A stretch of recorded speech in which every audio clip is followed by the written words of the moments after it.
तो नीलकमल जी, सबसे पहले बताइए कि आपके यहाँ जो कौशाम्बी, जहां आपका घर है, वहां क्या हुआ और प्रतापगढ़ में क्या होने वाला है, बताइएगा। माइक म्यूट है आपका नीलकमल जी। जी आ रही आवाज, आ गई, बोलिए बोलिए। हमारे यहाँ जब कौशाम्बी का चुनाव होता है तो पहले तो ये बीजेपी के द्वारा, हल्का सा भारतीय ना बीच में ले आइएगा, भारतीय जनता पार्टी के जो नेता हैं और स्वयं जो प्रत्याशी रहे हैं, उनका कहना रहा है कि राजा भैया का पूरा समर्थन जनसत्ता दल का हमारी पार्टी को मिल रहा है।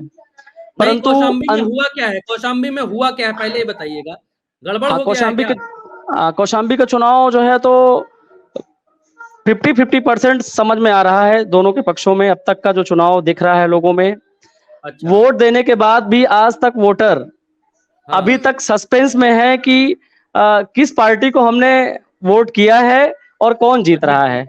अच्छा चलिए ठीक, कौशाम्बी की बात ज्यादा नहीं करेंगे क्योंकि हो गया चुनाव। प्रतापगढ़ का बताइए, किधर जा रहा चुनाव प्रतापगढ़ में? प्रतापगढ़ में जैसा कि आज देखा गया कि रैली समाजवादी पार्टी की रही है, जिसमें राजा भैया का संपूर्ण समर्थन समाजवादी पार्टी को बड़े ही खुले रूप से, जबकि कौशाम्बी में तो नहीं रहा, लेकिन प्रतापगढ़ में मिल रहा है और मिला हुआ है। सोशल मीडिया पर बहुत कुछ संदेश, उनके पत्र वायरल हैं जिनको लोग सुन रहे हैं और देखे हुए हैं। इफेक्ट बताइए नीलकमल मिश्रा जी, इफेक्ट क्या है प्रतापगढ़ में? हाँ, तो इसका क्या असर क्या हुआ है? अभी तक तो कहा जा रहा था भारतीय जनता पार्टी की तरफ चली जाएगी सीट, लेकिन राजा भैया के पाला बदलने के बाद क्या दिख रहा? बिल्कुल, ये भी सीट भारतीय जनता पार्टी के हाथ से जाती हुई दिखाई पड़ रही है। अच्छा। इससे भारतीय जनता पार्टी को सीधा नुकसान हो रहा है। अच्छा। कहीं ना कहीं राजा भैया का जो दबदबा है वह उनके प्रतापगढ़ क्षेत्र में बहुत ही अधिक है, और वो अपने क्षेत्र में बिना उनसे कहे सुने जाने कोई भी व्यक्ति किसी भी प्रकार का कोई काम आज भी नहीं करता है। तो जनसत्ता दल का जो समर्थन से भारतीय जनता पार्टी का सीधा जो नुकसान है वो दिखाई पड़ रहा है सर। अच्छा, चंद्रकांत जी, आपकी तरफ जौनपुर में क्या हालचाल? मछली शहर जौनपुर का क्या हो रहा है उधर? देखिए भरत जी, जौनपुर की मैं सबसे पहले बात करूंगा आपसे। जौनपुर में जो चुनाव चल रहा है, सबसे रोचक चुनाव यहीं पर था अभी तक, जब तक धनंजय सिंह की पत्नी चुनाव लड़ रही थी, श्रीकला धनंजय। लेकिन जो पूरा एपिसोड, पूरा घटनाक्रम हुआ, वो हर किसी को पता है, उस पर नहीं जाना चाहता, लंबी कहानी है। अब श्रीकला सिंह चुनावी मैदान से बाहर हैं और अब धनंजय सिंह खुलेआम मीटिंग्स कर रहे हैं, जनसभाएं कर रहे हैं भारतीय जनता पार्टी के लिए। लेकिन अब धनंजय सिंह ने कहीं ना कहीं वो जो विश्वास था उनके समर्थकों की बात अलग है, जो वोटर्स के बीच में विश्वास था भरत जी, वो खो दिया है। और मायावती ने जो आखिरी मौके पर यहां दांव चला श्याम सिंह यादव वाला, देखिए ये सीट बहुजन समाज पार्टी के खाते में 2 बार गई, 2009 में गई और 2019 में गई। 2019 में धनंजय सिंह 2019 में श्याम सिंह यादव जीते और 2009 में धनंजय सिंह जीते, यानी बसपा के लिए काफी हद तक ये सीट मुफीद थी। लेकिन अखिलेश यादव ने, क्योंकि यहां पर बाबू सिंह कुशवाहा को मैदान में उतार दिया। बाबू सिंह कुशवाहा ओबीसी वर्ग के बड़े नेता हैं, मायावती की सरकार में मंत्री रहे हैं। और दूसरा, यहां पर लकी यादव एक विधायक है, पारसनाथ यादव के बेटे, और एक नेता है ललई यादव। ये दोनों यादवों के यहाँ मजबूत नेता हैं और ये दोनों ही नेता यहाँ पर समाजवादी पार्टी इंडिया गठबंधन को मजबूती से चुनाव लड़ा रहे हैं। तो जिन लोगों को ये लग रहा था कि धनंजय सिंह के आ जाने से इस सीट पर समीकरण पक्ष में आ जाएंगे, तो मैं आपसे बता दूं कि वो गलतफहमी हो गई है। धनंजय सिंह के खुद चुनाव लड़ने में और धनंजय सिंह के चुनाव लड़वाने में अंतर है। आज तक धनंजय सिंह खुलकर सपोर्ट नहीं कर रहे क्या? हाँ, अब यहाँ पे ये बात भी समझनी पड़ेगी, धनंजय सिंह बाहर तो चल रहे हैं, बाहर तो उनकी गाड़ियां जो है वो नजर आ रही हैं। धनंजय सिंह काफिले में जा रहे हैं, मालाएं पहन रहे हैं, भाषण दे रहे हैं। अब तो धनंजय सिंह ने जय श्री राम बोलना भी शुरू कर दिया है, जय हिंद जय भारत के साथ जय श्री राम भी बोल रहे हैं, क्योंकि शायद उनको आश्वासन 2027 का भी मिला है और तमाम जांचों के संबंध में भी मिला है। लेकिन मैं आपसे कह रहा हूं कि धनंजय सिंह के चुनाव लड़ने में और लड़वाने में फर्क है। धनंजय सिंह ने आज तक 2009 के बाद से जौनपुर में कोई भी पब्लिक इलेक्शन नहीं जीता है। 2012, 17, नहीं 20, ये 22। ये बताइए चंद्रकांत जी, ये बताइए कि मतलब खुलकर सपोर्ट कर रहे हैं कि नहीं कर रहे हैं दर्शकों को। आज जो है, अब चुनाव प्रचार खत्म हो चुका है, अब सब खत्म है, अब केवल वोटिंग करनी बाकी है। तो धनंजय सिंह देखिए कैसे दिखे, उग्र दिखे कि नहीं दिखे, आप ये बताइए। नहीं नहीं नहीं नहीं नहीं, कोई तेवर उग्र नहीं है। उन्होंने एक बीजेपी बार के भी लिए उग्र जमकर वोट मांगते हुए नहीं दिखे। नहीं नहीं नहीं नहीं, वो एक सिंपल, एक जो कहते हैं ना क्लैरिटी से, वो सिर्फ बात रख रहे हैं कि जौनपुर के लिए आप लोग भाजपा को जिताइए, अच्छी सरकार काम करे, बस। ये जो एक नॉर्मल भाषण होता है, कोई जिस एग्रेशन की आप जौनपुर बात की कर सीट रहे हैं। पे देख रहे हैं चंद्रकांत जी, जौनपुर की सीट, अब हमारे साथ बहुत सारे मेहमान हैं, अलग अलग मैं समझ अलग रहा हूं, अलग। मैं समझ रहा हूं, मैं समझ रहा हूं। देखिए, जौनपुर की सीट आप टक्कर मानिए, आप ये मत हाँ। मानिए कि भाजपा के खाते में जा रही है। दूसरा, मैं इसी के साथ आपको मछली शहर का भी आकलन बता देता हूं। मछली शहर वो सीट है जहां 181 वोटों से पिछली बार भारतीय जनता पार्टी जीती थी। सबसे रोचक सीट है ये, सबसे इंटरेस्टिंग। और मछली शहर में अखिलेश यादव ने अब से कुछ ही देर पहले अपनी रैली की है, कुछ ही देर पहले। और युवा प्रत्याशी, पढ़ी लिखी प्रत्याशी है प्रिया सरोज, सुप्रीम कोर्ट की वकील है। इनके पिता तूफानी सरोज केराकत के विधायक हैं, और प्रिया सरोज यहां चुनाव लड़ रही है। सामने बीपी सरोज चुनाव लड़ रहे हैं, और धनंजय सिंह ने यह भी जिम्मा लिया है कि मछली शहर भी भाजपा को जिता करके भेजेंगे। लेकिन मछली शहर में लड़ाई फंसी है। बीपी सरोज जो है 181 वोट से जीते थे, तो बीजेपी की उनके तरफ जाती हुई दिख रही कि नहीं, मछली शहर बीजेपी की तरफ जाती हुई दिखाई दे रही कि नहीं, आपको नहीं, ये बताइए। मैं जौनपुर की लड़ाई में टक्कर मान रहा हूं, और हाँ। मछली शहर इंडिया गठबंधन के खाते में देख रहा हूं, क्योंकि अच्छा। प्रिया सरोज को जबरदस्त जन समर्थन मिला है मछली शहर की सीट पर। अच्छा, जौनपुर पर लड़ाई अच्छा। है आपके हिसाब से, और मछली जौनपुर शहर में? 50-50, जौनपुर 50-50 है। अच्छा, अब जो बहुत एक और भयानक सीट है इस चरण की, सबसे हॉट सीट बनी हुई है, वो है आजमगढ़ से। आजमगढ़। भाई विनय और ज्ञानचंद जी के यहाँ से। हाँ। विनय जी, क्या स्थिति भरत जी, परिस्थिति आजमगढ़ एक ऐसी सीट है जहां पर आजादी के बाद से 20 चुनाव हुए और 14 बार यादव समाज के नेता ही हमेशा जीत हासिल की है। इस बार भी 2 यादव समाज के नेता, एक तो धर्मेंद्र यादव और उनके सामने निरहुआ है, दिनेश लाल यादव निरहुआ। दिनेश लाल यादव निरहुआ के साथ सीधे प्रधानमंत्री और योगी आदित्यनाथ का पावर जुड़ा हुआ है। और इधर अखिलेश यादव बड़ी मेहनत, बीटो पावर अखिलेश यादव का मिल रखा है। राहुल क्या देख रहे राहुल गांधी और अखिलेश यादव और पूरे यादव खानदान का पावर, इधर भी तो भाभी जी का पावर भी तो जुड़ा हुआ है उनकी। बिल्कुल। तो आजमगढ़ में क्या देख रहे हैं विनय ज्ञानचंद्र जी? जी जी बिल्कुल, आपको बता दूं कि आजमगढ़ में इसमें चुनाव का पूरा एपिक सेंटर बना हुआ है। यहाँ पर बड़े नेता ही आ रहे हैं, और बड़े नेता के साथ साथ सपा और बीजेपी यानी इंडिया और एनडीए गठबंधन के सारे बड़े नेता आ रहे हैं। आपने आपने बताया कि 14 लोकसभा उम्मीदवार यहाँ पर यादव जीते, तो आप यादव बाहुल्य है यार। आपकी आवाज कुछ कट ब्रेक करके आ रही है। आप सीधे जो है अपने फोन से ही बात करिएगा। जो ईपी आपने लगाई है इसको हटा दीजिएगा तो साफ आ जाएगी। हाँ, सीधे फोन से बात करिएगा। ये कहीं कुछ टक्कर हो रही जिसकी वजह से गड़बड़ा रहा है। हाँ बताइए। और दर्शक ये भी समझते चले कि सबसे भयानक सीट पर इस वक्त चर्चा करने वाले हैं, और विनय ज्ञानचंद्र जी उसी सीट पर बैठे हुए हैं, आजमगढ़। बताइए विनय जी बताइए। हाँ, मैं बता दूं, इस समय आजमगढ़ चुनाव का एक सेंटर बना हुआ है। यहाँ पर सत्ता और विपक्ष यानी कि बीजेपी और इंडिया गठबंधन के तमाम बड़े नेता आ रहे हैं। आपने सही कहा कि 20 में से 14 चुनाव यहाँ पर अभी तक की आजादी के बाद से यादव जीते, क्योंकि यादव बहुल है एरिया। इस एरिया में आपको बता दें 4 लाख से ज्यादा मतदाता यादव है, और मुस्लिम भी वही है, क्योंकि समाजवादी पार्टी के साथ मुस्लिम और यादव सेक्टर जो हमेशा ही जुड़ा रहता है, यह हमेशा यादवों के लिए भी और समाजवादी पार्टी के लिए भी फायदेमंद साबित हुई है। उसके साथ मैं बता दूं, यहाँ पर जो दूसरे जो बड़े मतदाता हैं वो एससी वर्ग से आते हैं। तो एससी वर्ग का ये मतदाता कहीं ना कहीं हमेशा भाजपा के साथ रहता है, यानी कि जो गुड्डू चमाली थे। आवाज आ रही है? बताइए। जी गुड्डू चमाली का फैक्टर काम आ रहा है। समाजवादी पार्टी के नेता अभी जो गुड्डू चमाली है, वो बसपा के साथ और मुस्लिम फैक्टर लेकर वो हमेशा लीड करते थे। लेकिन इस बार गुड्डू चमाली यानी जो मुसलमानों के बड़े नेता हैं, वो सपा में आ चुके हैं, और यादव प्लस मुस्लिम का जो समीकरण है वो कहीं ना कहीं समाजवादी पार्टी के पक्ष में। पहली बात। दूसरी बात है कि चुनाव में यानी कि अखिलेश यादव के सांसद विनय जी आपसे रिक्वेस्ट है, आपकी आवाज जो है बहुत फसफस करा रही, डिस्टर्बिंग टाइप की है। एक काम करिएगा, हम आपको थोड़ा सा यहाँ से हम हटा रहे हैं, दोबारा जुड़िएगा और दोबारा सीधे फोन से ही जुड़िएगा, आवाज ब्रेक करके आ रही है, आप दोबारा जुड़ के आइए प्लीज। सीधे तब तक भदोही चल लेते हैं। अनुज जी वेट कर रहे हैं हमारा। अनुज श्रीवास्तव जी, क्या देख रहे हैं भदोही में, किसका पलड़ा भारी है जी?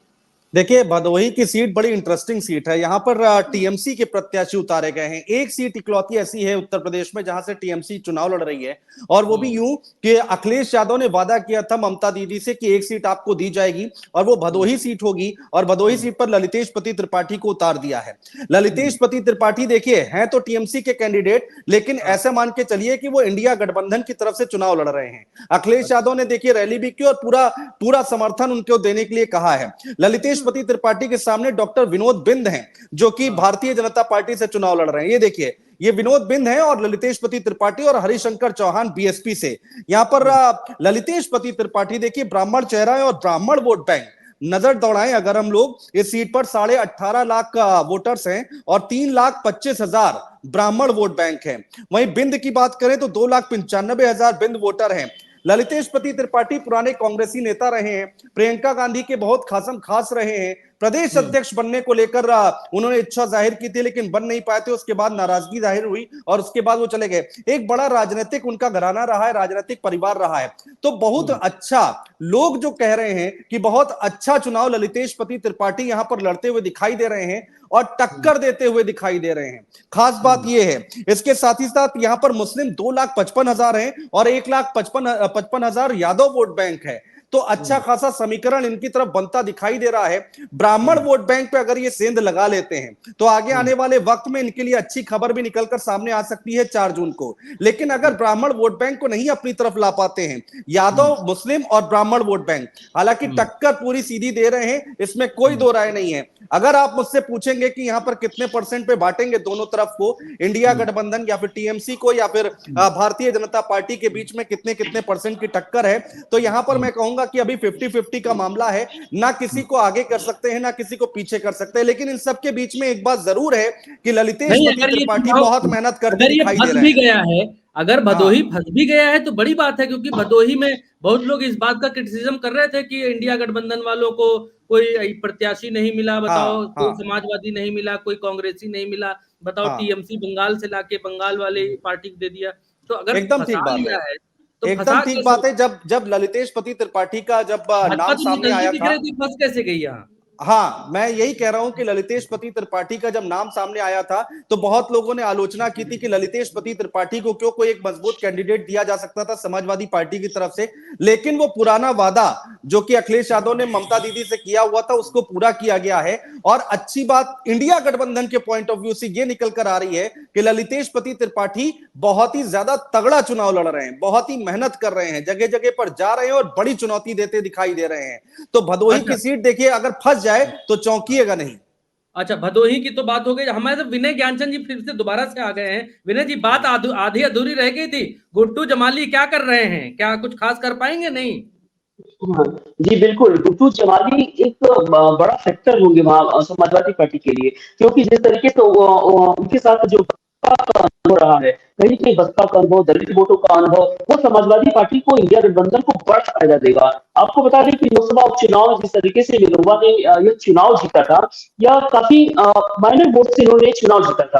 हालांकि जिस तरीके से उपचुनाव में एक बात का जवाब दीजिएगा। लोग ये कह रहे हैं कि आजमगढ़ के भीतर ओम प्रकाश राजभर जब समाजवादी पार्टी के साथ पिछली बार थे तो राजभर का 50,000 लगभग वोट था, वो समाजवादी पार्टी के पास आया। अब की बार राजभर चले गए तो उनके साथ राजभर वोट बीजेपी में चला जाएगा। जा रहा है क्या राजभर वोट? देखिए, मुझे तो लगता है कि मैं आपको एक आंकड़ा दिखाऊंगा घोसी लोकसभा का। पिछली बार जो घोसी लोकसभा में लोकसभा चुनाव हुए थे, यहाँ पर जो महागठबंधन बना था, महागठबंधन को जो यहाँ पर वोट मिले थे वो 5,73,829 थे। और हरिनारायण राजभर को जो बीजेपी कैंडिडेट थे वो 4,51,261 थे। वही एसपीएसपी से यानी कि ओपी राजभर ने अपने कैंडिडेट को लड़ाया, करीब केवल इनको मिले 3,000 करीब 4,000 वोट। तो आप बताइए ये ओपी राजभर का ये कहाँ फैक्टर आ रहा है? हालांकि राजभर वोट जा नहीं रहा है ओम प्रकाश राजभर के साथ, है ना, ये कहना चाह रहे हैं? राजभर बिल्कुल बिल्कुल, ये थोड़ा बहुत गुड्डू जमाली के साथ में मुस्लिम वोट वापस आ रहा है क्या इंडिया की तरफ या धर्मेंद्र की तरफ? देखिए, जो मुस्लिमों का वोट है वो गुड्डू जमाली के साथ साथ कहीं कहीं वो इंडिया के पक्ष में आ रहा है, बीजेपी के खिलाफ आ रहा है। लगातार बीजेपी की जिस तरीके से कैंपेन कर रही है, मुस्लिम जो वोटर्स हैं उनके काफी खासी नाराजगी देखी जा रही है। हालांकि जो वोटर्स हैं, आपको खास बात आपने देखा, वोटर काफी साइलेंट है, वो कुछ भी बोलना, प्रेम बयाना बोलना ये मुनासिब नहीं समझने, बावजूद इसके कहीं न कहीं इंडिया गठबंधन को मुस्लिम और यादव वोटों का बड़ा फायदा मिल रहा है। अच्छा, एक चीज और बताइएगा कि आपकी ये सीट जो है जाति किधर दिख रही है, किसकी तरफ झुकाव में दिख रही है आज की तारीख में? जी, अब मैं चुनाव का मैंने आपको आंकड़ा दिया था, करीब 6,000-7,000 वोट से जीते हुए थे, तो आप समझ लीजिए इस बार चुनाव जो कहीं न कहीं धर्मेंद्र यादव के पक्ष में जा रहा है। अच्छा, इंडिया के पक्ष में जाते हुए धर्मेंद्र यादव को जीतता हुआ प्लस देख रहे हैं आप? बिल्कुल बिल्कुल, क्योंकि आप देखिए, निरहुआ अगर नए क्षेत्र में रहे, बावजूद इसके बराबर रहे, लेकिन वो कोई काम नहीं कर पाए। इनका केवल और जिस तरीके से उन्होंने बताया कि आजमगढ़ को ये इस तरीके से फिल्म सिटी बना देंगे, कई तरीके की इन्होंने बातें करी, लेकिन बातों में गंभीरता नहीं। अच्छा, तो चूंकि आजमगढ़ का एक वर्ग है, हाँ, आजमगढ़ का जो वोटर्स है वो काफी संवेदनशील है इन सब मामलों में, तो कहीं न कहीं उनको एक संसद में बेहतर उम्मीदवार का भविष्य दिख रहा है। अच्छा, कुछ यादव कटता हुआ आपको दिख रहा है? प्रज्ञा जी एक सेकंड रुकिएगा, कुछ यादव आपको कटता हुआ दिख रहा है कि इधर धर्मेंद्र यादव है, वो भी जाति से यादव हैं, और निरहुआ जी हैं वो भी जाति से यादव हैं, तो यादव जो है एक ही तरफ जा रहा है कि यादव दिनेश लाल यादव निरहुआ के साथ में भी जा रहा है? बहुत अच्छा प्रश्न किया। दिनेश लाल यादव की जो स्थिति है ना, आप इसके पहले विधानसभा जो चुनाव हुए हैं और जो उपचुनाव, घोसी विधानसभा का जो उपचुनाव हुआ है, आपको निरहुआ के जितने भी बयान हैं अखिलेश यादव के खिलाफ हो या समाजवादी पार्टी के खिलाफ हो, कहीं न कहीं जो यादव वर्ग है इसको लेकर वो खासे उनमें नाराजगी है। बावजूद इसके जो निरहुआ के साथ जो उनके व्यक्तिगत है यादव, वो समाज आपको मान के चलिए 4 या 5%, बावजूद इसके जो यादव वर्ग है समाजवादी पार्टी के साथ में है। मतलब कितना जा रहा है? 2-4% आप जाता हुआ यादव देख रहे हैं क्या? हाँ, 2-4% जो उनसे व्यक्तिगत अपना संबंध रखते हैं वही अपना जा सकते हैं, बाकी व्यक्तिगत संबंध रखने वाले जो यादव बिरादरी है वो निरहुआ के साथ है, बाकी की धर्मेंद्र यादव के साथ में है आजमगढ़। चलिए उस सीट की बात करते हैं भरत जी, जहां पर 10 साल से भारतीय जनता पार्टी का कब्जा रहा है, बस्ती की बात कर लेते हैं। विवेक सिंह जी, क्या लग रहा है बस्ती से हरीश द्विवेदी हैट्रिक लगा पाएंगे? अनम्यूट करिएगा प्लीज, अपने आप को अनम्यूट करिएगा विवेक जी।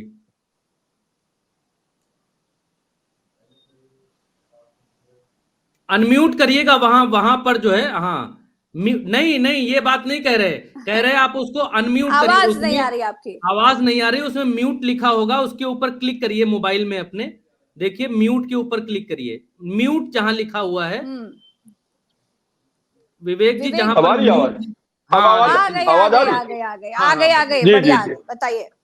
हम कह रहे हैं हरीश द्विवेदी जी की हैट्रिक लगा पाएंगे कि नहीं, ये बताइए, सीधा सवाल। देखिए, सीधा सवाल का ये है कि 2014, 2019 और आज 2024 चल रहा है। इन तीनों चुनावों में प्रत्याशी वही है जो पहले 14 में लड़े, 2019 में लड़े, फिर वही लड़ रहे हैं आपस में।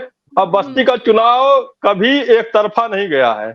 2 चुनाव जीते तो हरीश जी, लेकिन कभी 32,000 से, पिछला चुनाव 27,000 से।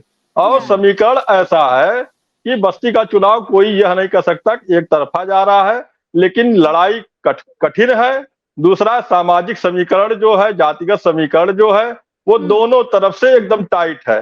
समाजवादी गठबंधन के दिखाई दे रही है, एक तरफ नरेंद्र मोदी जी के 10 साल हो गए और आपके यहाँ सांसद जी के 15 साल लगभग होने को है, तो देखिए कुछ एंटी इनकम्बेंसी तो रहती ही है, क्योंकि 10 साल से लगातार है, तो वो तो दिखाई ही दे रहा है थोड़ा बहुत, लेकिन वो काम भर का काफी उसको मैनेज भी कर ले गए हैं। लेकिन दूसरा चीज ये पक्ष भी है कि सबसे ज्यादा जातिगत समीकरण हमारे यहाँ जो है वो आज नहीं, शुरू से ही 14 का चुनाव भी हो, 19 का भी हो, हमेशा उस पे लड़ाई रहती है। और अच्छा, हमारे यहाँ इंडिया एक मिनट विनय जी, ये जो जातिगत समीकरण की आप बात कर रहे हैं, तो ये जातिगत समीकरण किसकी तरफ जाते हुए दिख रहा है? हरीश द्विवेदी की तरफ इस बार, राम प्रसाद चौधरी या लवकुश पटेल बीएसपी से लड़ रहे हैं? देखिए 2014 और 19 में एक तीसरा फैक्टर राजकिशोर सिंह भी रहते थे। 2014 के चुनाव में राजकिशोर सिंह दूसरे नंबर पे थे, 32 नंबर से उनके भाई डिंपल लड़े थे, हारे थे। 2019 का चुनाव जब वो टिकट नहीं पाए तो कांग्रेस से लड़े थे, जिसमें वो 86,000 के लगभग वोट पाए थे।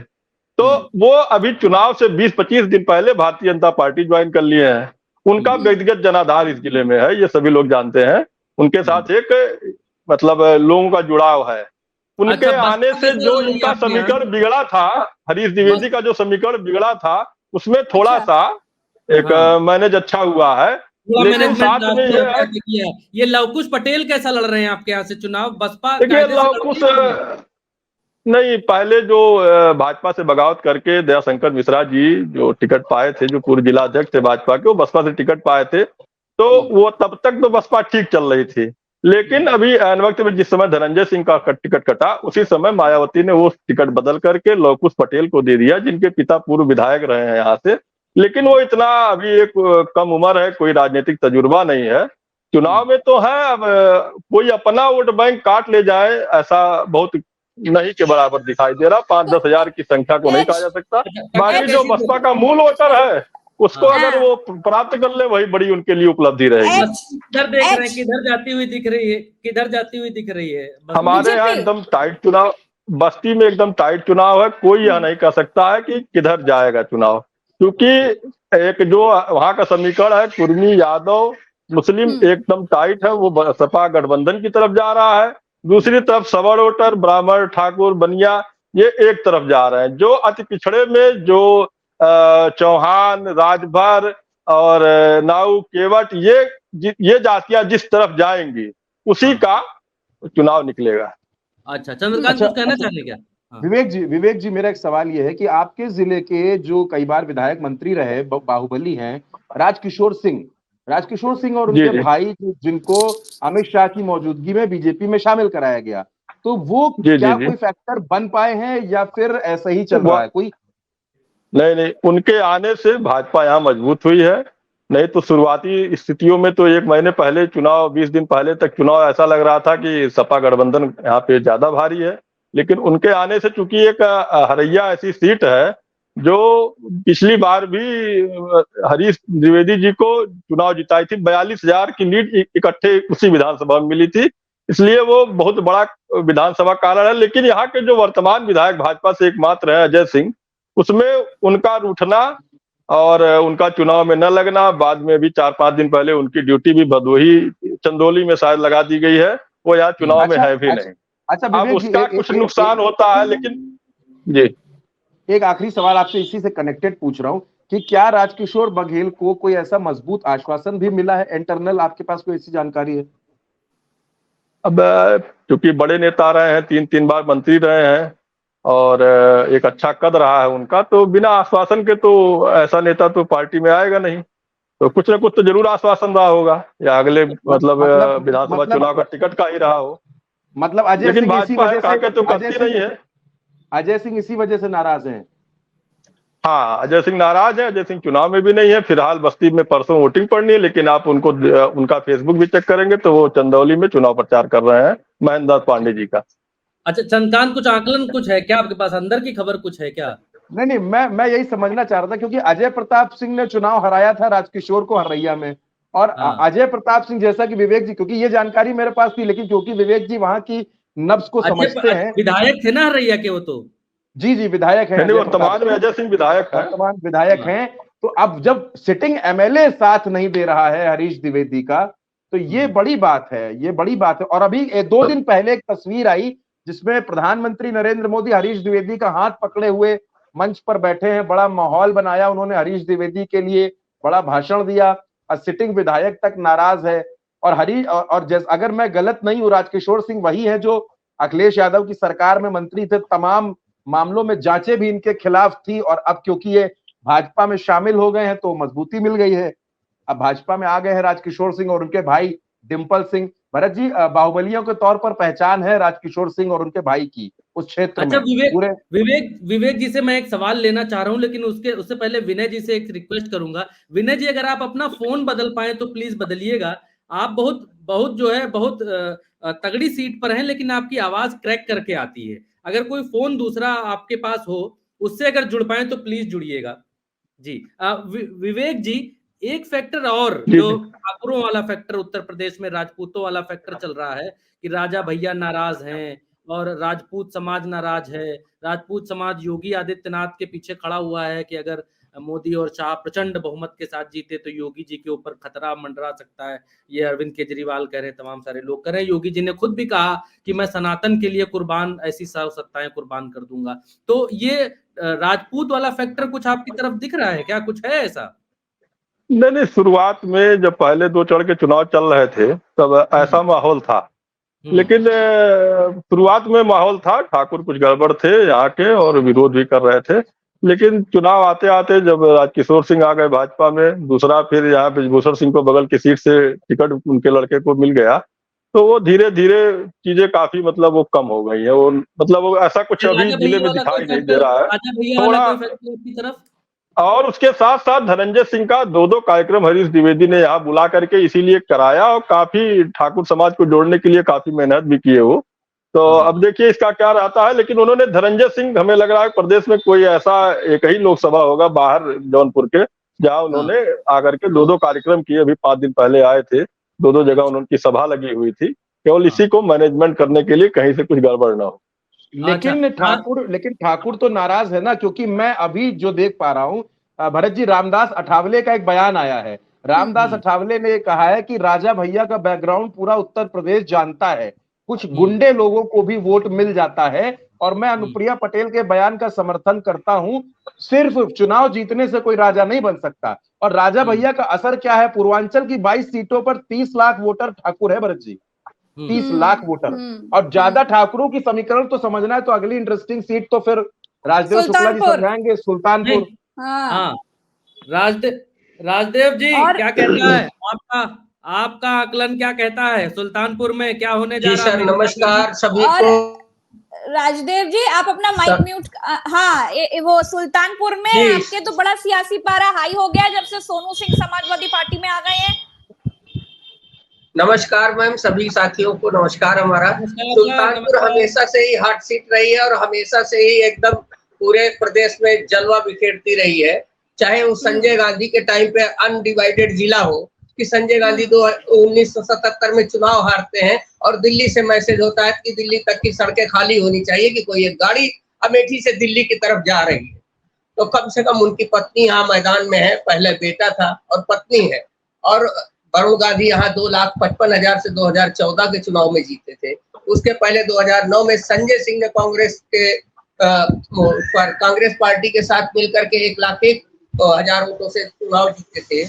और 2005 में बसपा ने यहाँ बड़ी जीत दर्ज की थी। मोहम्मद ताहिर खान जैसे नए लड़के ने कैप्टन सतीश शर्मा को 1 लाख वोटों से हराया था। तो सुल्तानपुर तो हमेशा उलटफेर करने में माहिर रहा है, हार्ड सीट रही है। और यहाँ तो इस चुनाव में समझिए कि जनता मजे ले रही है कि हर दिन उसको कुछ नया मिल रहा है। पहले अखिलेश यादव ने अपने सबसे खास भीम निषाद को उतारा, तो लोगों को लगा कि क्या कर दिया। और भीम निषाद का गवाही अंदाज ये रहा कि उसने 3-4 दिन में ये साबित कर दिया कि यहाँ के लगभग 1.5 लाख निषाद लाठी डंडा लेकर के उसके साथ लड़ने मरने को तैयार है। तो एक बड़ी चीज आई और सपा को लगा कि ये सीट तो जो हमने आजादी के बाद से आज तक जीती नहीं, इसे जीता जा सकता है। सारे विधायक जिला अध्यक्ष समेत अखिलेश यादव के दरबार में पहुंच गए, फरियाद करने लगे कि अगर हमें निषाद ही देना है तो निषाद राज दे देंगे। और ये चलता रहा, सरफुटौल होती रही, कोई कार्यकर्ता इनके साथ, कोई कार्यकर्ता उनके साथ। भीम निषाद को धरने तक देना पड़ा और उसी दिन मैसेज हो गया था कि कोई बड़ा चेहरा आएगा। तो और जब राम भुआल निषाद का नाम आया तो ये हुआ कि गोरखपुर के पंचायत चुनाव में महिला के साथ जो अत्याचार हुआ है उसकी लड़ाई लड़ने वाले राम भुआल निषाद मैदान में। और फिर यहाँ क्योंकि भाजपाई प्रोपोगंडा इस तरीके से है कि उनकी क्रिमिनल हिस्ट्री निकाली जाने लगी, तो योगी जी की टक्कर में दिखाया जाए, वो सब ठीक रहा। बिखरा हुआ चुनाव, धीरे धीरे इंडिया गठबंधन मजबूती से लड़ रही है और आज की डेट में चुनाव किसी के पाले में जाता नहीं दिख रहा है। इतनी जबरदस्त नाके मतलब कॉन्ट्रैक्ट दिख रहा है दोनों के बीच। लेकिन राजदेव जी आप ऐसे बच नहीं सकते ये कह करके कि कुछ कहा नहीं जा सकता, एज तो बताना पड़ेगा जी, एज किसकी तरफ है? एज तो है ना, अब यही तो मैं कह रहा हूँ ना कि धीरे धीरे आप समझिए, जैसे बसपा ने यहाँ एकदम नए लड़के को 35 साल के उदराज वर्मा को उतार दिया। 11% वोट बसपा का बेसिक वोट है सुल्तानपुर, क्योंकि हमारे कादीपुर में 27% दलित मतदाता है और इसौली में 17%। 5 विधानसभाएं क्षेत्र 5 विधानसभाओं का ये जिला है। तो आप समझिए क्या है ताहिर खान। और ये इस पर एक चीज और ज्यादा जरूरी कि हो क्या रहा है। 2022 के विधानसभा चुनाव में 3 सीटें समाजवादी ऐसी हारी है कि एक पर वो 250 वोट से हारी है, एक पर वो 250 वोट से जीती है, एक पर 1000 से हारी है, एक पर 7500 से हारी है। तो आप समझिए कि टोटल एज जो रहा है विधानसभा का वो 3% का रहा है, जबकि समाजवादी पार्टी अकेले लड़ रही थी, कोई गठबंधन नहीं था और भाजपा अपनी ताकत से योगी 2 के लिए लड़ रही थी और जबरदस्त उस चुनाव में अमित शाह तक की रैली हुई। इस बार स्थिति ये है कि पहले तो भाजपा ने वरुण गांधी का टिकट काटा, फिर मेनका गांधी को 1 महीने तक छकाया, फिर मेनका गांधी को टिकट दे दिया।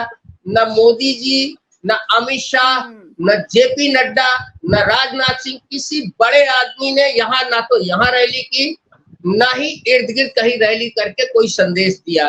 तो कुल मिलाकर के मेनका गांधी को यहाँ छोड़ दिया गया है कि वो अपनी लड़ाई से लड़।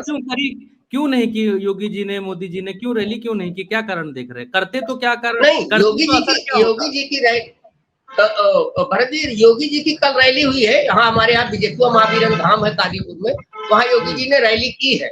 लेकिन जी जैसे हर चुनाव में था कि अमित शाह या प्रधानमंत्री मोदी चाहे यहाँ चाहे इर्द गिर्द जिले में बगल करके ज्वाइंट रैलियां करते रहे, लेकिन इस बार तो ऐसा कुछ नहीं दिखा ना। यहाँ तो सिर्फ मेनका को अकेले उतार दिया गया है।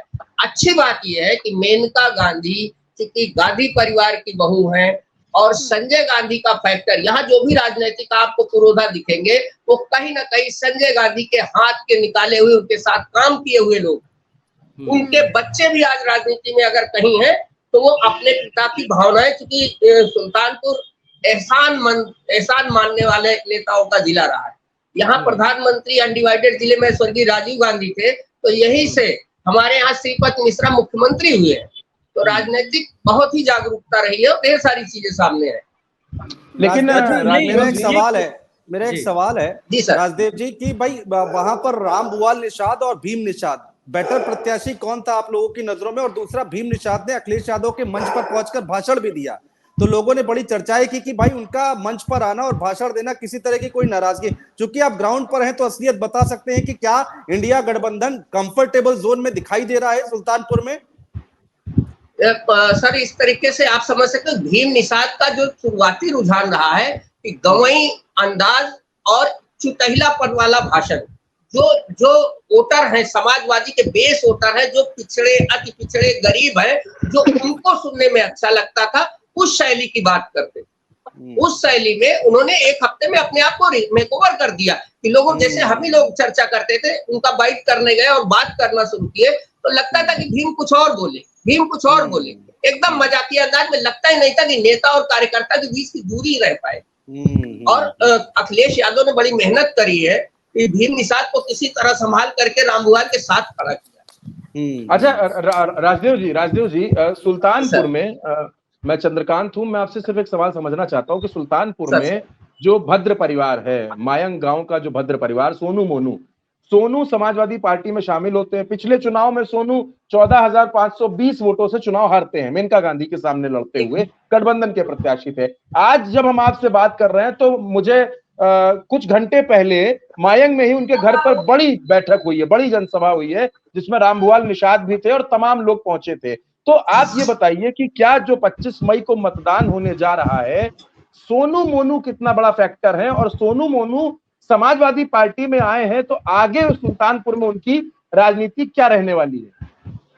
जी चंद्रकांत जी, आपको बताना है कि जैसे हम लोग महीने भर से राजनीतिक चर्चा करते थे तो ढेर सारे लोगों से चर्चा होती थी कि ये सोनू सिंह का, चंद्रभक्त सिंह सोनू सिंह का और उनके भाई बाहुबली मोनू सिंह का इस चुनाव में क्या रोल होने वाला है।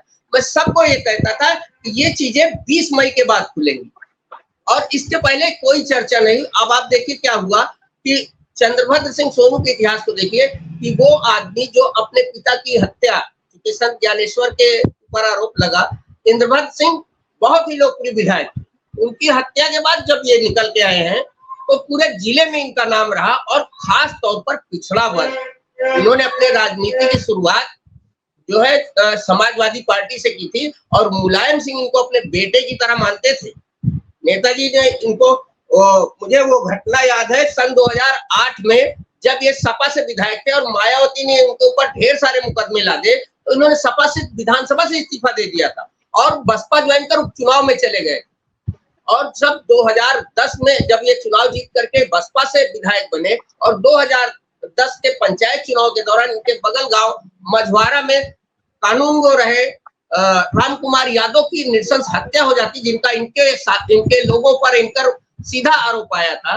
उसमें हत्या के लगभग 18 घंटे के बाद राहुल गांधी ने वहां यात्रा की थी, और तत्कालीन प्रदेश अध्यक्ष रीता बहुगुणा जोशी और संजय सिंह ने 25 किलोमीटर की यात्रा निकाल करके इनके खिलाफ काम किया था। तब से आज तक ये पद पर नहीं आए, लेकिन इन्होंने हर चुनाव लड़ा, और हर चुनाव में इनके लोगों ने बहुत ही जबरदस्त दमदारी।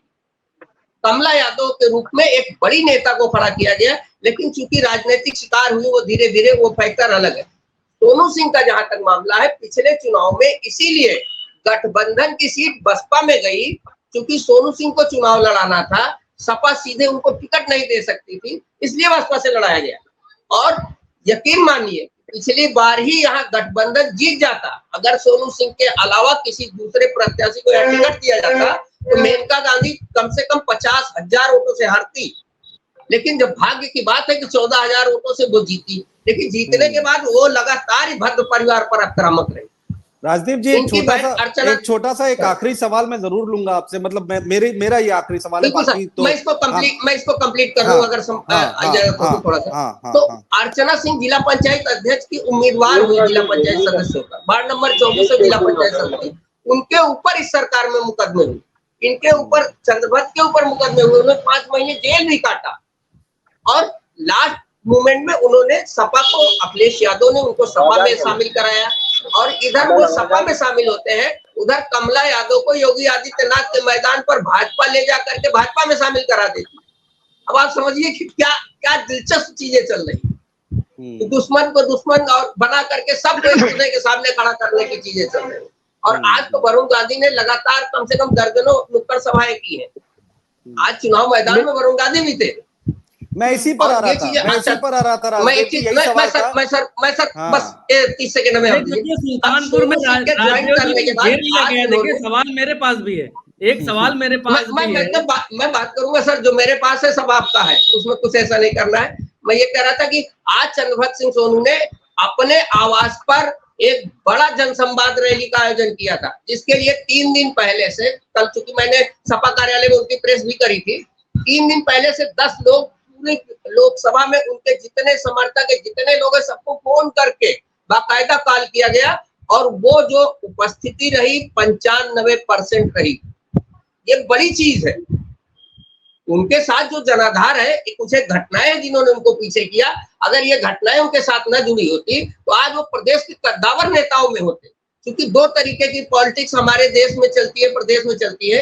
एक सॉफ्ट पॉलिटिक्स चलती है, पावर पॉलिटिक्स चलती है। पावर पॉलिटिक्स में सुल्तानपुर में उनसे बड़ा कोई चेहरा नहीं है, ये चीज है। और ये आपको एक और यकीन होगा कि ढेर सारे सूत्रों ने हमारे बताया कि कल जब वो प्रेस कॉन्फ्रेंस करके गए हैं, तो धनपतगंज, बल्दी राय और पुणे भार ब्लॉक के कम से कम 2,500 लोगों ने अपने छतों से भाजपा का झंडा खोल के घर रख दिया।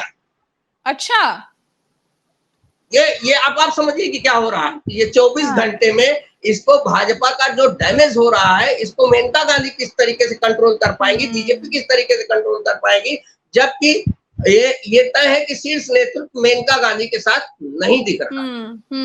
हाँ, यानी कि ना मोदी और ना शाह, दोनों लोगों में से किसी ने रैली नहीं की। दोनों लोगों का ना रैली ना कुछ, कोई एक संदेश भी नहीं।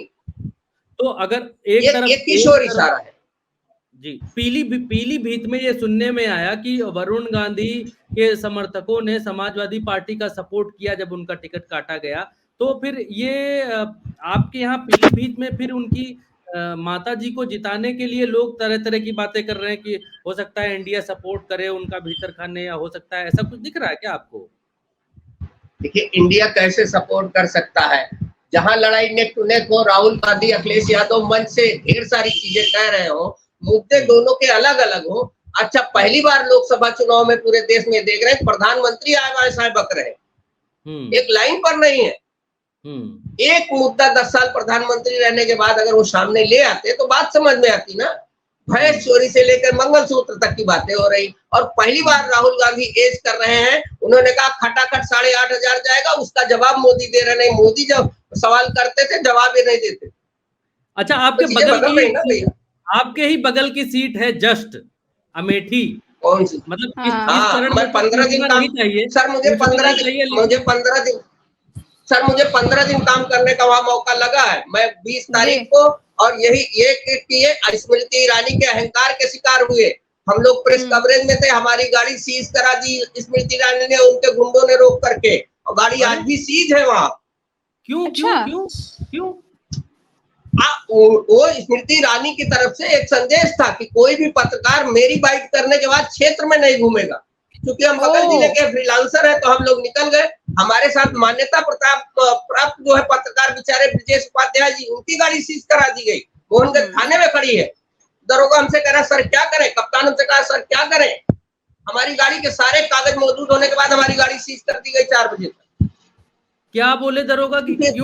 अगर प्रेस कार्ड मान्यता का कार्ड ना होता नहीं जा सकते, इसलिए कि आप यहाँ क्या कर रहे हैं। हम लोगों का कि हम लोग कहीं जा सकते हैं, बूथ से 200 मीटर हम लोग पब्लिक ओपिनियन ले सकते हैं। ये सारी बातें हुई। तो आप समझ रहे हैं कि वहाँ पत्रकारों को किस तरीके, वो एक अलग तरीका का एरोगेंट जिला है। आप वहाँ के पत्रकारों से आप कैमरा पूछेंगे तो क्या मैडम ने अघोषित इमरजेंसी लगा रखी है क्या? बिल्कुल, और हम लोग इमरजेंसी तोड़ने वालों में से। बाप रे बाप रे, आप बैठते नहीं तो ये चीजें पता नहीं चलती। हालांकि हम लोग भी अमेठी में घूमे, हम लोग खुशकिस्मत रहे कि पकड़े नहीं गए। मोहनगंज थाने के धीरेन्द्र कुमार यादव एसएचओ है, फोन करके पूछिए हमारी गाड़ी खड़ी है, सारे कागज होने के बाद जबरदस्ती सीज कर दी गई। हमारे यही संवाददाता अमन श्रीवास्तव स्मृति ईरानी जी से सवाल पूछने के लिए गए थे तो मैडम कांच उठा करके गाड़ी का और आगे बढ़ गई थी। खैर, हमारे संवाददाता अरे वो तो ये तो कुछ नहीं हुआ। मैम आपको बताएं, उनके साथ विजय गुप्ता उनके पीआरओ हैं, उनकी गाड़ी पर जो गुंडे हिस्ट्री सीटर चल रहे थे उस दिन, ये तो पुलिस ना होती तो हम लोगों पर हमला भी हो जाता। वो तो एसएचओ का भला करिए कि वो बगल बगल चल रहा था, और उसने हम लोगों को कहा कि आप निकल जाइए, तो इन्होंने कप्तान को फोन करके कह दिया कि ये गाड़ी जो है गुंडों की गाड़ी है, इसको जाने दे रहे हैं। बेचारे को मजबूरी में हमारी गाड़ी ला करके सीज करना। किधर रही है अमेठी, जा किधर रही है बताइएगा? अमेठी की जनता का रिव्यू जान लेंगे तो ये पता चल जाएगी, लगभग 50,000 वोट से हारने जा रही है अगर अंदरूनी कोई खेल नहीं हुआ है तो। इसलिए कि लास्ट के 2 दिन उनका राहुल गांधी के चुनाव में। जयदेव जी, गाड़ी सीज हो गई इसलिए तो नहीं बोल रहे आप? नहीं, गाड़ी सीज होना वो तो एक प्रक्रिया का हिस्सा है। आज व्हीकल छूटेगी, कोर्ट बड़ा होता है सर, कोर्ट का हम लोग सम्मान करते हैं, और हम लोगों ने मुस्कुरा करके कर दिया तो अब बहुत कुर्बानी देनी पड़ती पत्रकारों को। आप सबको ज्यादा देते हैं, इतनी बड़ी हैं, मंत्री हैं, इतना पैसे वाली हैं, उनकी बेटी के वो जो है रेस्टोरेंट भी गोवा में सुनने में आता है, तो पत्रकारों की गाड़ी सीज कराना ये किस तरीके की राजनीति है? अमन जुड़ गए हैं और अमन पिछले 4-5 दिन से आजमगढ़ में घूम रहे हैं। अमन से एक बार पूछ लेते हैं राजदेव जी कि क्या देख रहे हैं। अमन, क्या देख रहे हैं आजमगढ़ में, क्या हो रहा? जी देखिए, यहाँ पे जो अभी तक पता लग रहा है पूरा एक तरफा माहौल जो है वो धर्मेंद्र यादव के एकदम करीब में चल रहा है। आज भी रोड शो किया, दोनों पार्टियों ने रोड शो किया, चाहे वो धर्मेंद्र यादव और निरहुआ दोनों ने, लेकिन जिस तरह की भीड़ देखने को मिली धर्मेंद्र यादव के रोड शो में, वो काफी, अभी भी देखेंगे तो एक हमारे पास विजुअल भी है जिसमें आप अर्चे और फूल सड़क पे इस कदर दिखाई देंगे पटाखे कि उसी से अंदाजा लग जाता है कि आखिरकार क्या माहौल बना होगा उस रोड शो में।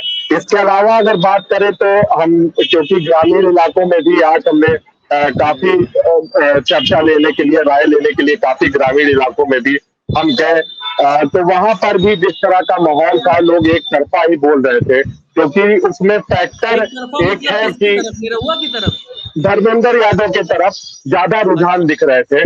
और उसका कई एक तो क्योंकि वो बड़े नेता है और अखिलेश यादव का भी नाम लोग ले रहे थे कि अखिलेश यादव यहाँ से जीतेंगे, अखिलेश यादव यहाँ से जीतेंगे, तो एक बड़ा चीज वो है। दूसरा फैक्टर संविधान का कहीं ना कहीं जो दलित वोटर्स हैं उनमें बहुत ज्यादा फैला हुआ है संविधान के खतरे को, ये फैक्टर यहाँ पे और जगहों से यहाँ पे ज्यादा नजर आया।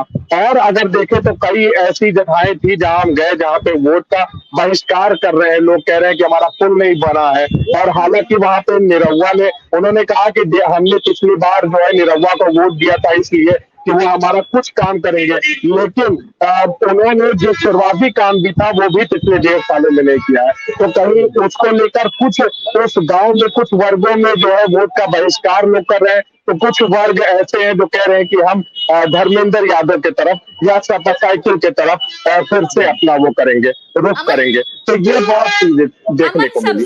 सबसे बड़ा फैक्टर आप क्या देख रहे हैं? क्या ये निरहुआ को लेकर एक एंटी इनकम्बेंसी है, एक सबसे बड़ा फैक्टर है, या फिर आप देख रहे हैं कि अखिलेश यादव और धर्मेंद्र जिस तरह की मेहनत कर रहे हैं आजमगढ़ में, उसका एक बड़ा फैक्टर है जो तमाम वोटर्स इस बार चाह रहे हैं कि हम धर्मेंद्र को जिताएं? नहीं, देखिए बिल्कुल, ये अगर देखा जाए धर्मेंद्र यादव जिस तरह की मेहनत करे, ये तो एक फैक्टर बना ही हुआ है यहाँ आजमगढ़ में, क्योंकि जिस तरह से चुनाव चल रहे थे पहले से ही यहाँ पे धर्मेंद्र यादव, और यहाँ पर अभी भी वो भीड़ देखने वाली रहती है सुबह से लेकर शाम तक यहाँ पे कार्यालय पर भी इनके। तो जिस तरह से मेहनत तो एक फैक्टर है ही कि वो लगातार कर रहे हैं, लेकिन लोगों में जिस तरह का विश्वास, क्योंकि ये सपा का गढ़ रहा है और आप भी जानते हैं कि यहाँ पे जितने विधानसभा सीट है सब पे सपा के विधायक है। तो जिस तरह से पिछली बार भी आपने देखा कि निरहुआ को लोगों ने विश्वास करके जिताया कि वो कुछ काम करेंगे, लेकिन वो विश्वास कहीं ना कहीं निराशा में लोगों का बदला है, और ये एक बहुत बड़ा फैक्टर बना है कि लोग जो है अब वापस रुख कर रहे हैं, और एक निराशा के साथ उनमें एक गलती का एहसास जो मुझे नजर आया, जो लोगों ने बोला वो मैं आपको साफ तौर पे बता पा रहा हूँ। तो कि पिछली बार हमसे गलती हो गई, हालांकि विश्वास किया, सोचा कुछ नया होगा, लेकिन वो चीज नहीं देखने को मिली ज्यादातर लोगों ने कहा। हालांकि ऐसे भी शहर में खासकर आजमगढ़ सदर में बहुत सारे ऐसे भी मिले हैं, बहुत सारे नहीं लेकिन मिले हैं ऐसे लोग जो निरहुआ के सपोर्ट में भी बोले हैं, कहे कि फिर से हम उनसे लाएंगे, लेकिन वो संख्या हमको उतनी ज्यादा नहीं मिली जितनी ये लोग कहने की इस बार धर्मेंद्र यादव को हम 2 लाख से जिताएंगे, 50,000 से जिताएंगे। तो वो एक चीज देखने को मिली, क्योंकि इससे पहले जब हम यहाँ आ रहे थे तो उससे पहले बहुत कुछ सुनने को मिल रहा था कि यहाँ पे भी हो सकता है फाइट हो, निरहुआ भी अच्छा चुनाव लड़े, लेकिन जब आजमगढ़ के अंदर हमने प्रवेश किया तो हमने कुछ और ही सुने, और लोगों के जो रुझान हमारे सामने आए वो कुछ और ही तरह के थे। जी भरत जी, आप कुछ बोल रहे हैं? अच्छा, ये बताइए अमन कि आपने आजमगढ़ में जो सबसे ज्यादा फैक्टर देखा वो क्या देख रहे हैं? क्योंकि नरेंद्र मोदी ने अभी कुछ समय पहले बड़ी रैली करी है और निरहुआ के साथ दिखाई दिए, और योगी आदित्यनाथ भी लगातार निरहुआ को जीत दिलाने के लिए वोटर से अपील करते हुए दिखाई दिए।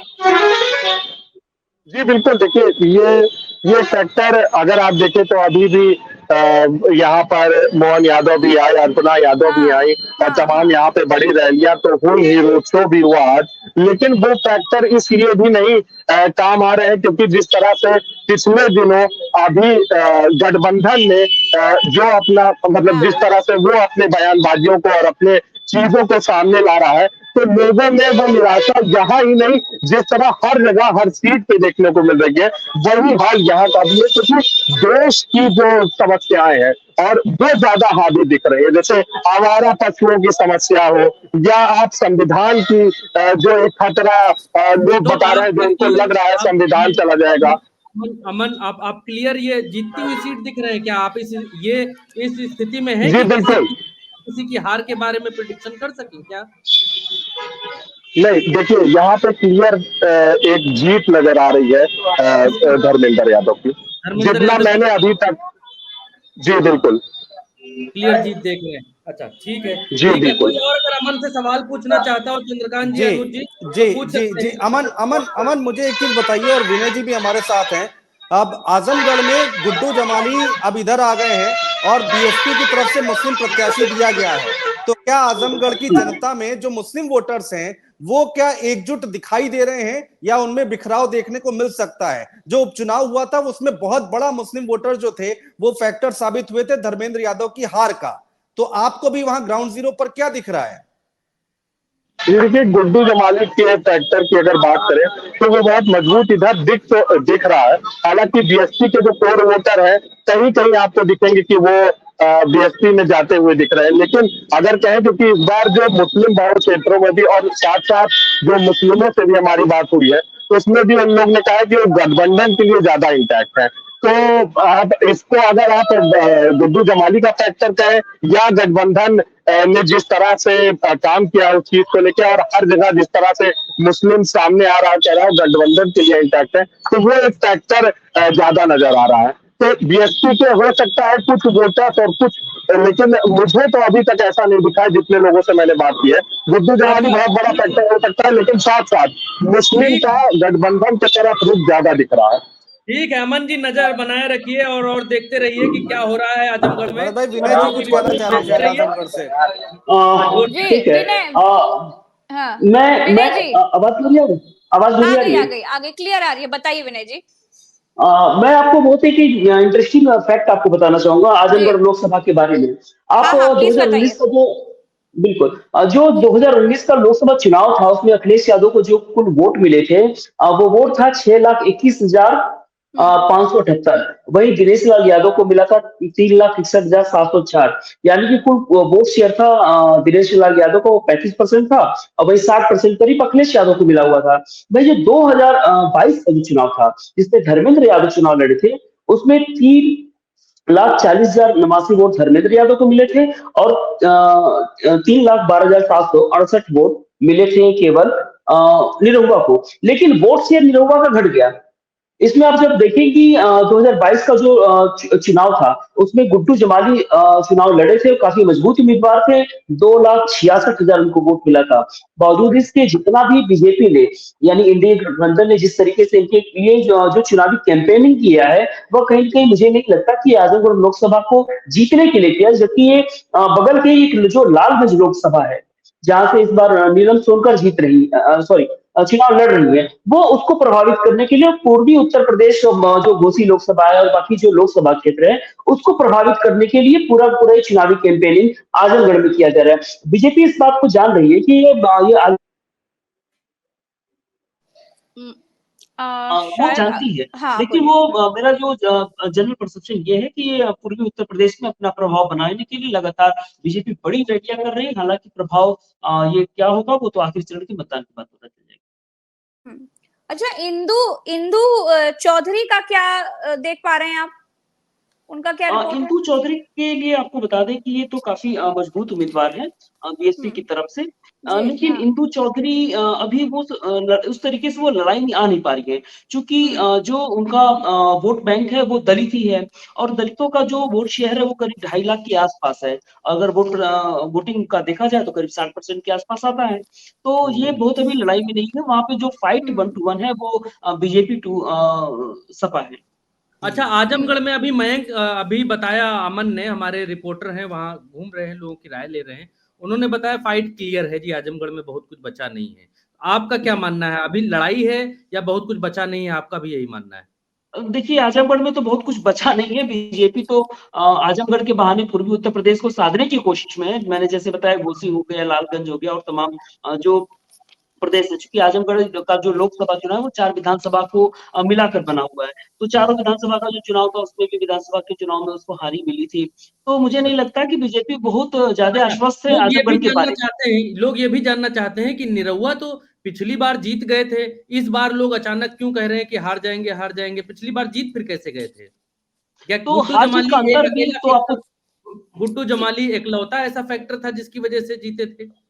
बिल्कुल, गुड्डू जमाली, देखिए गुड्डू जमाली का बसपा में रहते हुए बसपा में खासा प्रभुत्व था और उसके साथ साथ जो मुस्लिम हैं, मुस्लिमों में वो गुड्डू जमाली एक बड़े नेता के रूप में जाने जाते हैं। जिस तरीके से अब गाजीपुर और मऊ में आप मुख्तार अंसारी और अंसारी परिवार को आप समझते होंगे। अंसारी तो हालांकि उनका बैकग्राउंड दूसरा है, बावजूद इसके वो मुस्लिम वोटरों के लिए एक मसीहा की तरह है। कोई बात हो गया तो गुड्डू जमाली के पास जाते थे, वो उनके लिए चलते थे, काम करते थे, लेकिन ऐन वक्त पे उन्होंने बसपा से जिस तरीके से सपा में शिफ्ट किया है, वह कहीं ना कहीं बीजेपी के लिए बड़ा नासूर साबित होंगे।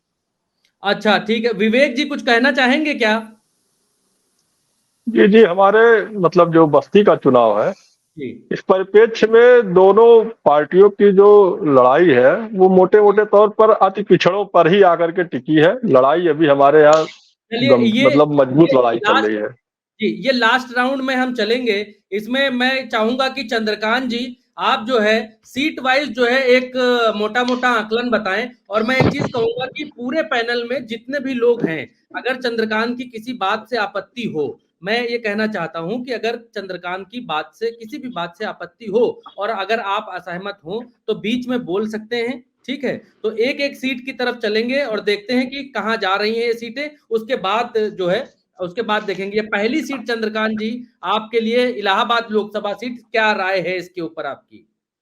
देखिए भरत जी, इलाहाबाद की जो सीट है, आप इसको ये मानिए कि यहाँ पर जो चुनाव है केसरीनाथ त्रिपाठी के बेटे हैं और दूसरी तरफ रेवती रमन सिंह के बेटे हैं। दोनों ही प्रयागराज की, संगम की, इलाहाबाद की धरती के कद्दावर नेता रहे हैं अपने अपने वक्त के।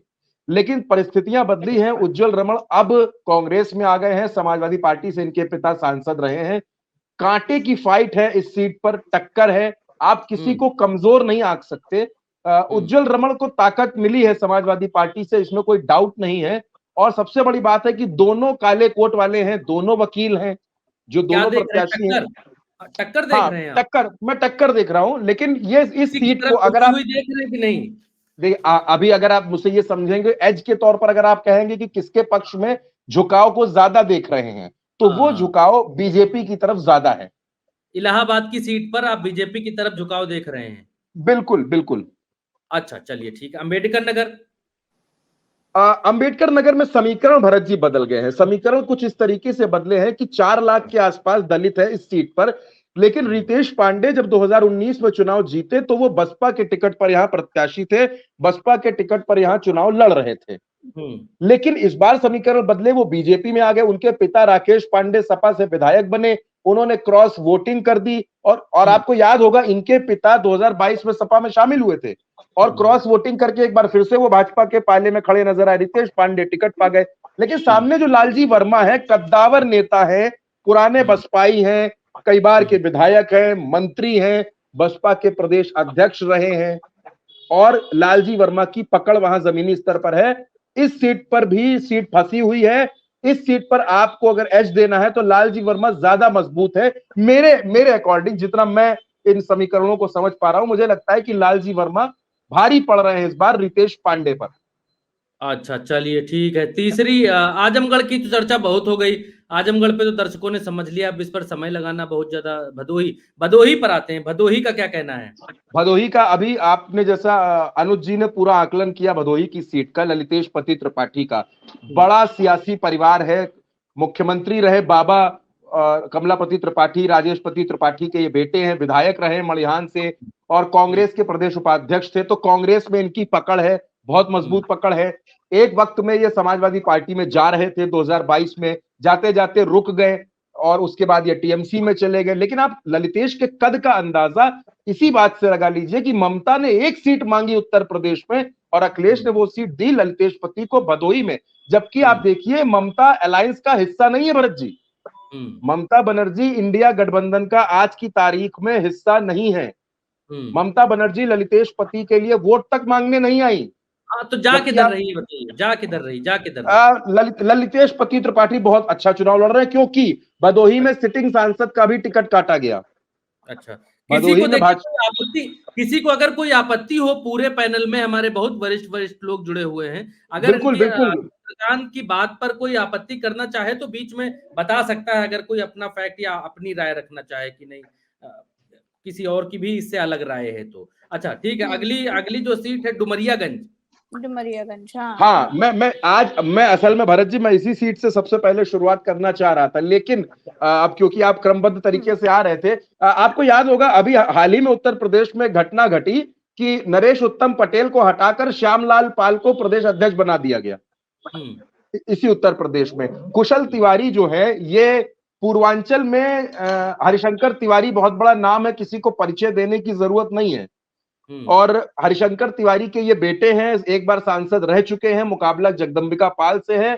इस सीट पर कड़ा मुकाबला देखने को मिल रहा है, इतना कड़ा मुकाबला है कि मैं आपसे ये भी नहीं कह सकता कि सीट इधर झुकी है या इधर झुकी है। जो कांटे की टक्कर इन 14 सीटों में देखने को मिल रही है वो डुमरियागंज में मिल रही है। अच्छा, भदोही आपने किधर बताई? मैं थोड़ा भदोही में मैं एस दूंगा, ललितेश पति त्रिपाठी।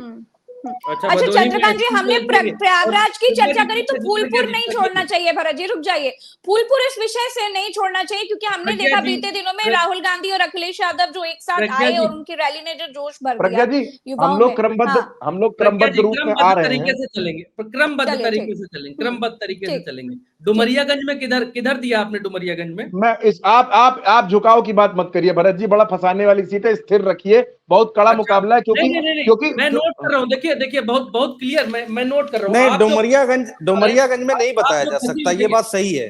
आप जो फंसी हुई बता रहे हैं, कोई दबाव नहीं है। देखिए, मैं किसी पत्रकार के ऊपर कोई दबाव नहीं डाल रहा।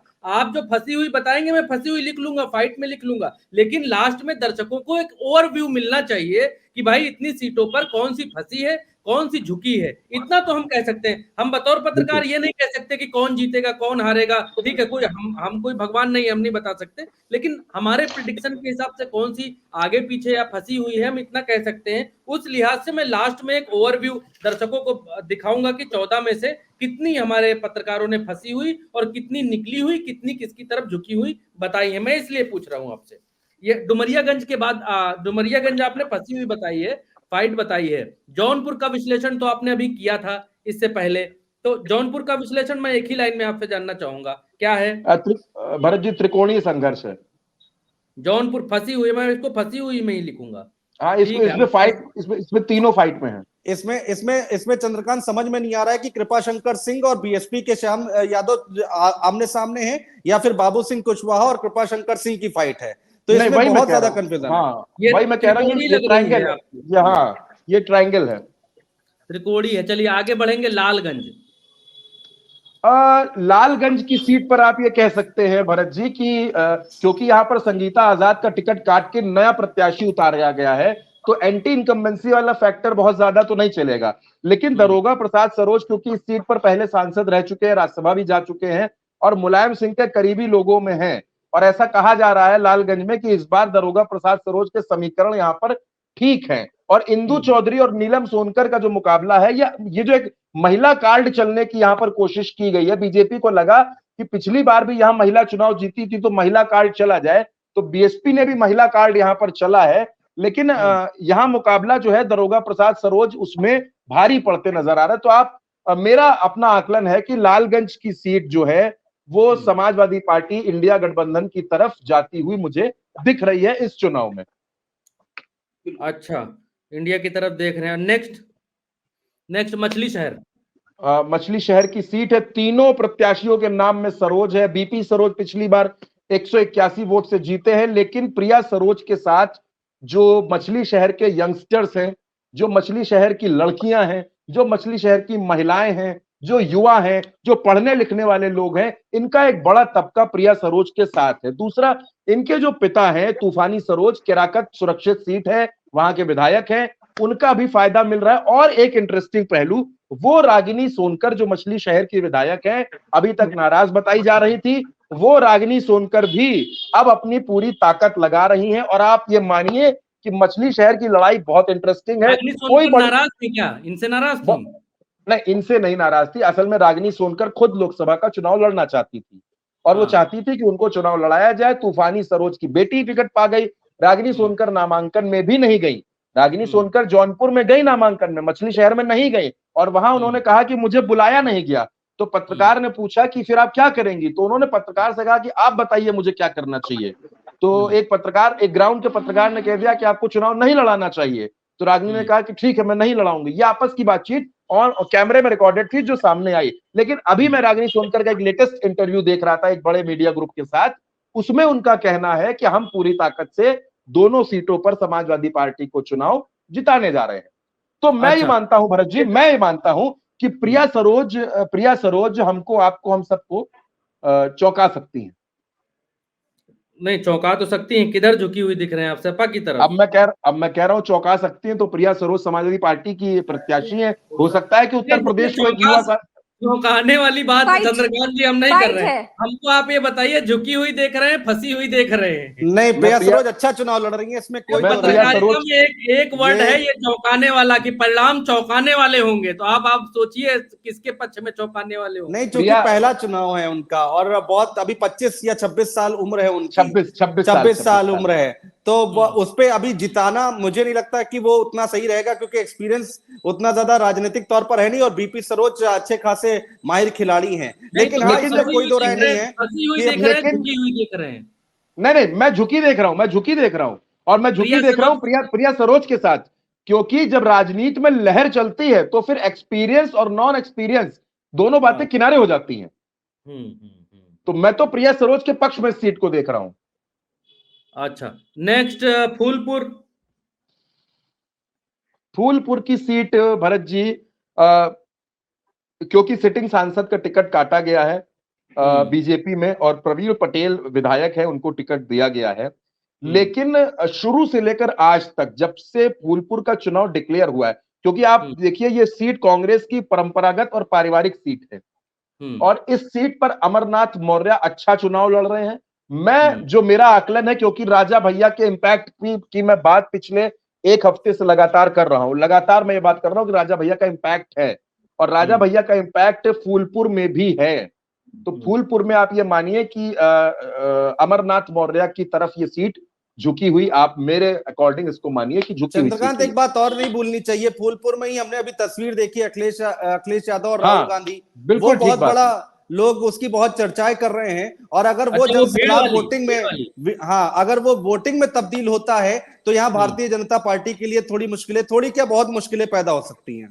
देखिए, पैनल खुला है, अगर किसी को कोई आपत्ति है, विनय जी, नीलकमल जी, राजदेव जी, विवेक जी, अगर किसी को कुछ लगता है कि नहीं चंद्रकांत आप यहाँ पर इसका विश्लेषण गलत कर रहे हैं, मेरे हिसाब से ये होना चाहिए। नहीं, अगर सहमत है तो भी बोलना चाहिए, सिर्फ असहमत पे नहीं बोलना चाहिए, सहमत पे भी बोलना चाहिए। बिल्कुल, मैं आपको चंद्रकांत जी का आकलन था लालगंज के बारे में, वो कहीं ना कहीं काफी सटीक था, क्योंकि जिस तरीके से आप ये जो चुनावी इस बार समीकरण चला है, वह कहीं ना कहीं बीजेपी हो चाहे बीएसपी हो, दोनों ही दलों को काफी मेहनत करनी पड़ी है। आप जो लालगंज की सीट के बारे में बता रहे, दरोगा प्रसाद सरोज, इंदु चौधरी, नीलम सरोज का जो महिलाओं का वो जो बीएसपी और बीजेपी ने जो फैक्टर खेला था, वो कहीं ना कहीं इनके खिलाफ ही गया, इसलिए मुझे नहीं लगता कि यूपी के पूर्वांचल में बीजेपी बहुत बड़ा करामात दिखा पाएगी। हालांकि यह तो वो 1 तारीख के मतदान के बाद पता चल पाएगा। अच्छा, ये फूलपुर किधर देख रहे हैं, ये बताइए, फूलपुर देख किधर रहे हैं चंद्रकांत? मैं फूलपुर, मैंने आपसे बता दिया कि फूलपुर में जो अमरनाथ मौर्य है समाजवादी पार्टी के, उनके पक्ष की सीट नजर आ रही है मुझे 4 तारीख को। चलिए, एसपी के पक्ष में झुकी हुई दिख रहे हैं। चंद्रकांत भैया, जरा फूलपुर के बारे में ज्ञान हम लोगों का बढ़ाइए जी। ये पल्लवी पटेल का क्या रोल है? देखिए राजदेव जी, मैं सबसे पहले तो आपसे कहूंगा कि देखिए, फूलपुर की जो सीट है, जितना हम लोग समझते हैं फूलपुर के बारे में, ये जो फूलपुर प्रतापगढ़ की जो बेल्ट है, आपने उस दौर को देखा होगा, हम लोग तो बहुत छोटे रहे होंगे, सोनेलाल पटेल ने कर्मभूमि के तौर पर फूलपुर और प्रतापगढ़ के इलाके को ही चुना था, क्योंकि जो कुर्मी वोटर्स की जो पूरी गणित है वो इसी बेल्ट में घूमती है ज्यादातर। हालांकि सोनेलाल पटेल कभी कोई चुनाव नहीं जीते अपने राजनीतिक जीवन में, उनकी बेटी केंद्रीय मंत्री बन गई, लेकिन पल्लवी पटेल सिराथू से विधायक जरूर बनी, लेकिन वो विधायक कब बनी, उनको कामयाबी, दोनों बेटियों को कामयाबी कब मिली? एक बेटी जब बीजेपी के पाले में जाकर खड़ी हो जाती है, और दूसरी बेटी जब समाजवादी पार्टी के पाले में जाकर खड़ी हो जाती है। इन दोनों को अपनी कोई पहचान, अपनी कोई जीत नहीं मिली है, और अब वही पल्लवी पटेल समाजवादी पार्टी से दूरी बनाती है, गठबंधन से अलग होती है। ओवैसी के साथ उनका जाना, मैं हर राजनीतिक विश्लेषक की राय अलग अलग हो सकती है राजदेव जी, मेरी राय ये है कि पल्लवी पटेल का ओवैसी के साथ जाना उनके राजनीतिक जीवन की सबसे बड़ी है, क्योंकि जिस जाति की वो राजनीति करती है, कुर्मी समाज की, वो समाज कभी भी ओवैसी को मंजूर नहीं कर सकता। ये मेरा अपना निजी। जयदेव जी कुछ बोल रहे हैं, शायद चंद्रकांत उनको वो म्यूट है। बिल्कुल सही कह रहे हैं शुक्ला जी, पल्लवी जी जो है तो सिराथू की जो विधायक है, उनके साथ उनका राजनीतिक जीवन आगे खतरे में ही रहेगा। सिराथू नीलकमल वहीं से हैं, उनकी सीट से हैं, कुछ कह रहे हैं क्या नीलकमल जी? कहिए कहिए क्या हाँ कह जी, रहे भैया हैं? हाँ, बताइए, मेरा नीलकमल जी, मेरा कुछ मेरा बताइए। ये मानना है, बिल्कुल बिल्कुल सर, मेरा सबसे पहले पल्लवी पटेल के विषय में ये कहना है कि पल्लवी पटेल का अब तक का तो, जब उन्होंने डिप्टी सीएम केशव प्रसाद मौर्य जी को चुनाव हराया तब तक का तो कद अच्छा रहा है, लेकिन उसके बाद से क्षेत्र में उनका आना जाना बहुत ही कम है। लोगों में एक तो पहले से ही रोष व्याप्त रहा, फिर दोबारा जब उन्होंने ये एआईएम से ओवैसी के साथ आकर यहाँ रैली की है, उसके बाद से लोगों में जो उनके प्रति लोग एक अच्छे नेता के रूप में चीजों को समझ रहे थे, वो नहीं बचा हुआ है। और अच्छा। पल्लवी पटेल का कोई भी दायित्व विधायक पद को लेकर के क्षेत्र में किसी प्रकार का कोई अच्छा काम नहीं हो रहा है उनको लेकर के। ये लोगों में बड़ा ही इस विषय का दिमाग में हर व्यक्ति लिया हुआ है बात को, और दोबारा कभी भी पल्लवी पटेल को कोई उठता हुआ नहीं देख पाएगा यहाँ से। वो ये तो बहुत बड़ी बात कह दी आपने, बहुत बड़ी बात कह दी कि पल्लवी पटेल ने समाजवादी पार्टी के बरगद के नीचे से हटकर गलती करी और एआईएम के साथ जाकर भी गलती की। अगली सीट है प्रतापगढ़। चंद्रकांत जी, प्रतापगढ़ जल्दी जल्दी से खत्म करेंगे। प्रतापगढ़ बताइएगा। आप देख चुके हैं, संगमलाल गुप्ता अपने आंसू बहा चुके हैं एक दिन। आज संगमलाल गुप्ता ने क्या कहा? आज संगमलाल गुप्ता ने बयान दिया कि राजा भैया राष्ट्रवादी नेता हैं, राजा भैया राष्ट्रवाद की परवाह करते हैं, क्योंकि वो समझ गए कि राजा भैया वाला जो बाण अनुप्रिया पटेल ने चला है वो बैकफायर करता है पूरी भारतीय जनता पार्टी को, पूरी भारतीय जनता पार्टी को। और प्रतापगढ़ में आज अखिलेश यादव की रैली में जनसत्ता दल जिंदाबाद के नारे लगाए हैं समाजवादी पार्टी कार्यकर्ताओं और नेताओं ने, और तमाम पदाधिकारी थे। रैली में जनसत्ता दल के झंडे थे। अखिलेश यादव ने कहा कि कांग्रेस हमारे साथ है, आम आदमी पार्टी हमारे साथ है, और प्रतापगढ़ में जो लोग हमसे नाराज थे वो भी हमारे साथ आ गए हैं। बिल्कुल सही बात है, बिल्कुल सही बात है।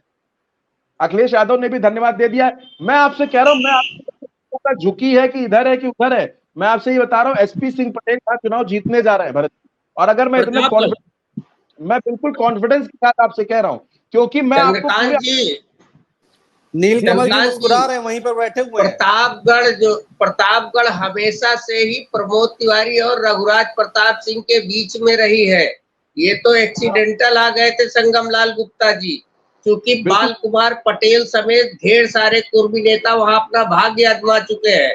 तीसरा फैक्टर है मोती सिंह का, राजेंद्र प्रताप सिंह मोती सिंह का। थोड़ा सा हम लोगों को ये समझाइए कि रघुराज प्रताप सिंह, प्रमोद तिवारी दोनों एक मंच पर खड़े होकर एसपी सिंह पटेल के लिए खड़े होंगे, और खड़े होंगे तो रिजल्ट साफ है। अच्छा, मैं आपको एक और नाम बता देता हूं, इसमें जोड़ देता हूं। तो कब खड़े होंगे? अब तो चुनाव है, अब तो चुनाव आ गया, आप कब खड़े होंगे? जी मुझे 2 मिनट अभी असली लड़ाई तो 48 घंटे की बाकी है, जो अंतिम झंडा लगता है, जो अंतिम गाड़ी स्टार्ट होने वाली। मैं आपकी बात का जवाब दे रहा हूं। आपने 2 नाम लिए हैं, उसमें मैं एक नाम और जोड़ता हूं, राजकुमारी रत्ना सिंह का। राजकुमारी रत्ना सिंह प्रतापगढ़ में 3 बार सांसद रही। हर कोई जानता है कि प्रतापगढ़ कौशाम्बी की राजनीति में ये 3 गुट हैं, राजा भैया, प्रमोद तिवारी मोना का एक गुट है, और एक गुट राजकुमारी रत्ना सिंह का है। लेकिन राजा भैया ने अपने जो तेवर हैं उनको थोड़ा सा नरम किया है। नरम क्यों किया है, उसके पीछे भी रीजन है। 2017 में राजा भैया 1 लाख वोटों से चुनाव जीते थे, लेकिन 2022 में जो नारा 1.5 लाख का था, गुलशन यादव के चुनाव लड़ने से वो 30,000 पर आकर अटक गए। तो राजा भैया को डेंट तो लगा। देखिए, चुनाव में जीत मिली वो अलग विषय है, लेकिन राजा भैया को डेंट लगा, पहली बात।